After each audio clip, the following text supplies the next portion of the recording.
This is Neil Ratner Rock Doc here on WDST Radio Woodstock with another episode of This Week in Rock with support from Transcendental and my friend, the amazing dentist and rock star Bruce Milner.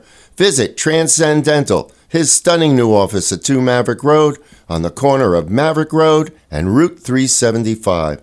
Annie Lennox celebrated her 70th birthday this past week.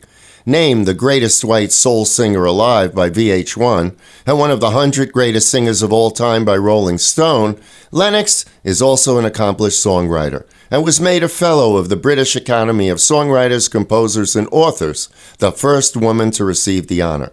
However, when it comes to songwriting, as Lennox described to Dan Rather, the songs usually come as feelings first. There was a time when that was my theme, that, I was a songwriter and I write songs and I must find a keyboard because I need to sit at this keyboard and I need to write a song, or I'm going into the studio and I'm sort of like, have to write a song. But it's so strange. The songs come sometimes just, I can't, if you could just write it down like a shopping list and send it off and it would be delivered to you, wouldn't that be great? But it just doesn't work like that. It's almost like, sometimes I noticed that there would be a very big dip in my mood before a song came. And I would be feeling like really the opposite, like dark. And then somehow or another, the song came. It was part of the process. I don't know how to explain that to you. Well, so many of your songs were about heartbreak. Yes. Why is that? Because there was a lot of heartbreak, and in my life, I felt very heartbroken, and I think many people do feel heartbroken. I think it's biggest heartbreak. Biggest heartbreak. Oh, I don't even want to think about my biggest heartbreak, because my biggest heartbreak was so incredibly rough. Losing my child, to be frank with you, delivering a stillborn baby. That's probably the most heartbreaking thing that could happen to anyone. So that's the lowest point of things. But certainly a lot of romantic heartbreaking relationships that never really came into fruition.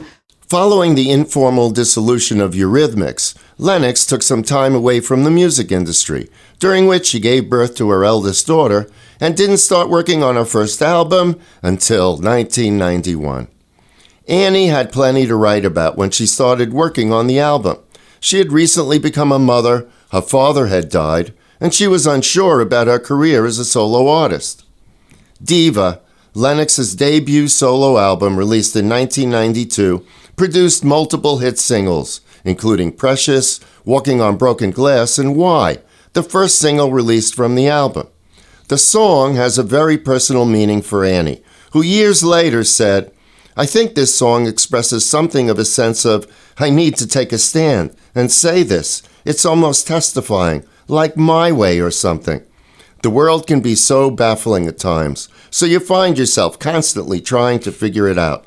It's also about looking at the aftermath of things, contemplating the ashes of experience, and questioning what it was ever all about. It's like the remains of a building that's crashed and burned to the ground. Okay, let's listen. Annie Lennox and Why?